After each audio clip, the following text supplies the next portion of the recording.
शिवाजी विद्यापीठात भारतीय अर्थमिती संस्था हीरक महोत्सवी वार्षिक राष्ट्रीय परिषद पार पडली। शिवाजी विद्यापीठाचा अर्थशास्त्र अधिविभाग, भारतीय अर्थमिती संस्था आणि DY. Patil college of engineering and technology यांच्या संयुक्त विद्यमानं याचं आयोजन करण्यात आलं होतं।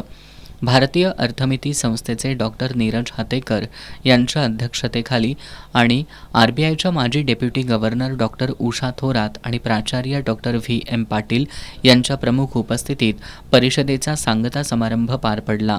यावेळी बोलताना डॉक्टर गीता सिंग राठोड यांनी रोजगार पद्धती, उद्योग गतिशीलता, औद्योगिक कामगिरी आणि गुंतवणूक वर्तन हे भारताच्या आर्थिक परिवर्तनाचे मुख्य प्रवर्तक घटक आहेत। ते नेमकेपणानं समजून घेण्यासाठी सर्वेक्षण मदत करतात असं सांगितलं। चांगलं संशोधन चांगल्या डेटाच्या उपलब्धतेमुळे रुजू होतं। मजबूत आकडेवारी हे भारताचं बलस्थान आहे। सर्वेक्षणामुळे धोरणात्मक निर्णय अधिक प्रभावी झाल्याचं दिसून येतंय असं त्यांनी नमूद केलं। सांख्यिक माहितीच्या आधारे आपणाला कोणत्याही क्षेत्रातील विश्लेषण करता येतं। त्यामुळे शैक्षणिक संशोधनांच्या बरोबरच शासकीय आणि संस्थात्मक धोरणात्मक निर्णयांसाठी विविध प्रकारची सर्वेक्षणं महत्त्वाची भूमिका बजावतात असं मत त्यांनी व्यक्त केलं।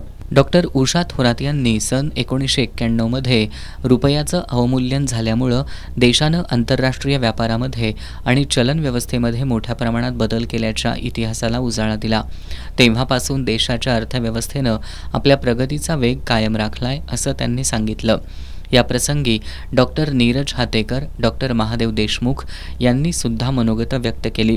यावेळी भारतीय अर्थमिती संस्थेचे सचिव डॉक्टर के ष्णमुगन, संस्थेचे खजिनदार डॉक्टर प्रदीप्तरथी पांडा यांच्यासह अर्थतज्ज्ञ, संशोधक, प्राध्यापक आणि विद्यार्थी उपस्थित होते।